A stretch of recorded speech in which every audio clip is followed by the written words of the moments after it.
Ikiganiro cy'umunsi wa none tugiye kuganira ku ikipe ya APR FC izacakirana ku munsi w'ejo n'ikipe yahariya muri Sudani ni Al Merrikh yaje hano mu Rwanda n'umukino uzaba ukomeye cyane. Abantu bari bune ino video rero kuri Facebook nta kindi basaba usibye kuza kuyishakisha yose irangira kuri YouTube channel yitwa Impanda Sport TV, ndetse n'abayibona hano kuri Facebook bakanda follow kugira baze kujya babona izindi video zigenda zisohoka.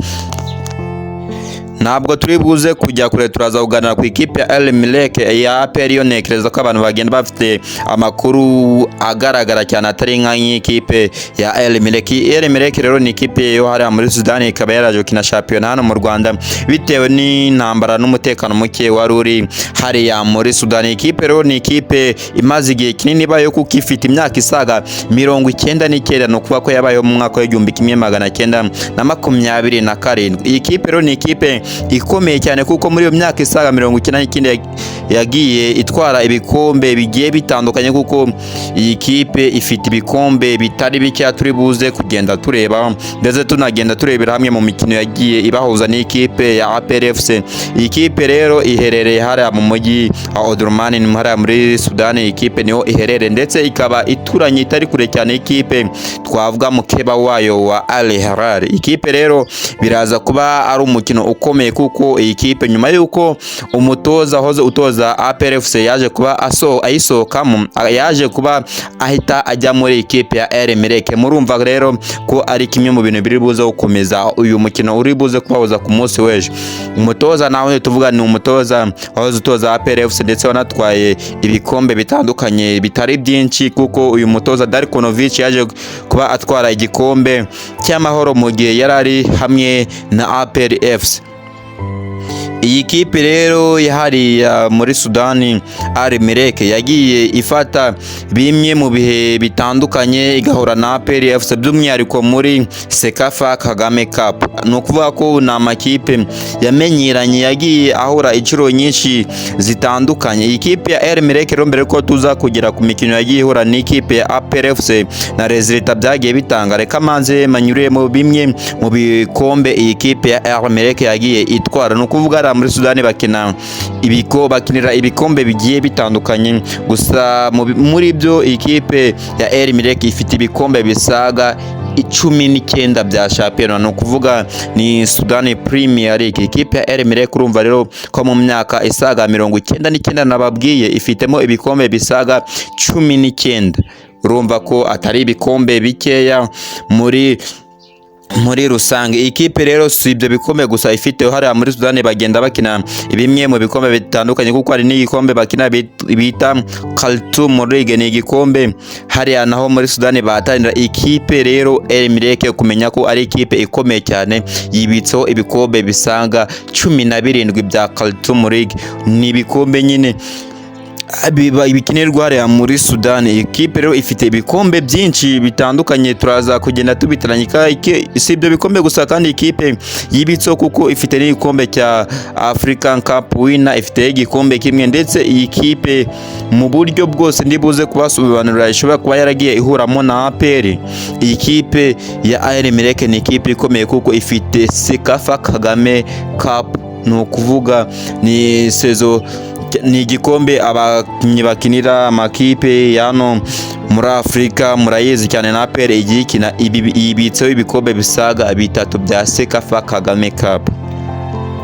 Iyi kipe rero ni ikipe tuza kubona icakirana n'ikipe ya APR FC. Ni umukino uri buze kuba ukomeye kuko ndaza kubanyuramo bimwe mu bihe byagiye bihuza na APR FC. Gusa ikindi kintu mwamenya kuri ikipe ya Al Merrikh, ni ikipe utavuga ko ikunze guhindagura abayobozi cyangwa se aba managers abakoci. No kuvuga ni ikipe ishobora kuyamarana umukoca igihe kitari kirekire, ntabwo ikunze guhindagura kuko muri iyo myaka isaga 99 imaze ibayeho irabarirwa byibuze abatoza basaga 35 bagiye bayitoza muri iyo myaka isaga 99. Urumva rero ni ikipe igerageza kuba yagumana umutoza, kandi ikipe murabizi ko iyo igumanye n'umutoza niko igenda irushaho kugenda yiyubaka, imenyerana n'abakinyi ndetse ikamenyerana n'umutoza mu gihe yaba agikomeje kwitwara neza. Ikipe ya Al Merrikh rero ni ikipe muri buze kubona mu isura nshya ikomeye, kuko iyi kipe ya Al Merrikh nagiye nkora ubushakashatsi butandukanye ku bakinyi bayikinira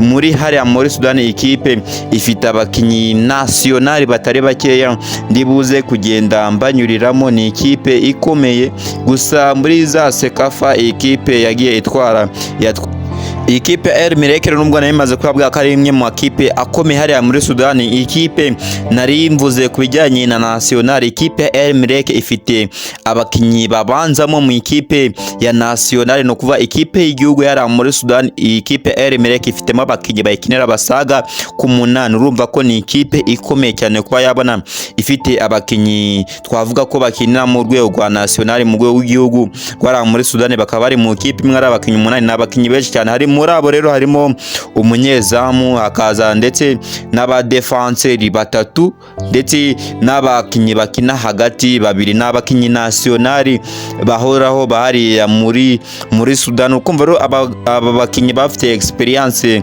nini cyane, n'abari abakinyi bakuru, kuko urabona bafite umunyezamu nationali, bakagira abadefenseri 3 bari nationali mu gihugu, ndetse n'abakinyi bakina hagati ba midfielders 3 nabo abari abakinyi nyine wumva ko bize ku buryo ni ya kipe ushobora gukina nayo ukagira ngo uri gukina n'ikipe y'igihugu. Urumva abakinyi 8 nagara abakinyi bakiya, kuko bafite n'umwataka uhariya ubakinira muri ikipe ya El Merreikh, n'umwataka ukomeye cyane bamwita Mohamed Teya Asad, akaba ari umwataka wa El Merreikh, ndetse ni n'umukinyi muri abo ngabo navuze bakina muri national. Muri makeya ushatse kubyoroshya avuga ati ikipe ya PFC mu kina na El Merreikh iza imeze nkaho ikinye na Sudan. Niko washaka, niko wabivuga, kuko ikipe irakomeye cyane kuba ifite abakinyi nk'abo bose bari national, bakaba bari mu ikipe imwe.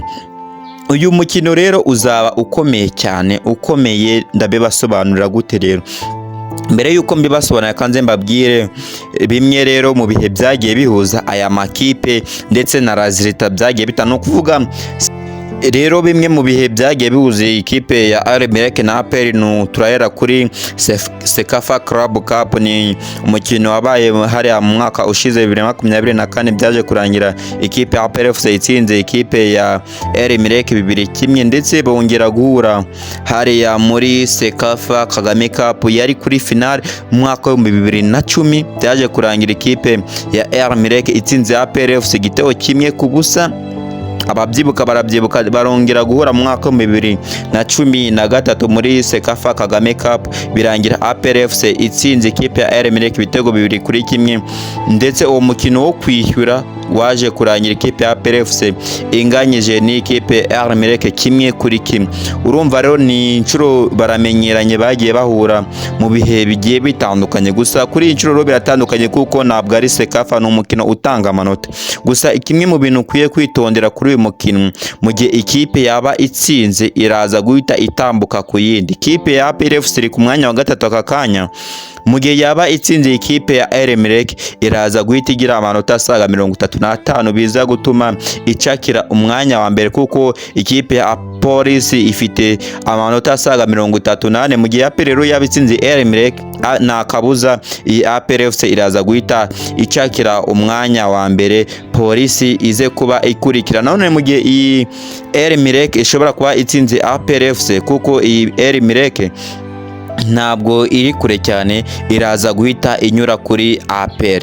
Murumva ko rero ni umukino ufite byinshi usobanuye, gusa nanone ntago wabura kwirarira, kuko na makipe yazamukiye rimwe uko yaje kuba ava muri Sudani. Ikipe ya Al Hilal aka kanya tuvugana iri ku mwanya wa 2, rero murumva iraza gukina na Royal Sport. Iyo mibare naremvuze ni mu gihe iyi Al Hilal yaza kuba itakaje uwo mukino, iyi El Merreikh ikaba yatsinda. Rero bimwe mu mikino tugarutse ku ruhande rwa APR, ikipe ya APR rero nayo ni ikipe imaze igihe ihagaze neza, gusa mu mikino isaga 15 iheruka gukina ikipe ya APR FC rero yagiye yitwara neza, kuko yaje kuba itsinda imikino 9. Ni ikipe ifite ibihe byiza, kuko inaheruka gutwara igikombe, abakinyi ndetse n'abafana bafite morale. Muri iyo mikino rero isaga 15 batsindamo imikino 9, banganyamo imikino isaga 5, ndetse n'umukino umwe baje kuba batakaza. Murumva rero ni match iza kuba ikomeye ku ikipe ya AR Merek ndetse no ku ikipe ya APR FC iri mu bihe byiza nyuma yo gutwara igikombe itsinze Rayon Sport. Rero ni umukino uza kuba ukomeye, rero nta kindi usabwa ugira uzajya ubona aya makuru agezweho kandi uyabonera igihe nukanda subscribe. Akamara kwa subscribe narakababwiye no kugira ngo mu gihe indi video isohotse uze kuyibona bitakugoye. Rero nimba ari ubwa mbere ugeze kuri YouTube channel ndasaba ko akanda subscribe tukajya tubana buri munsi.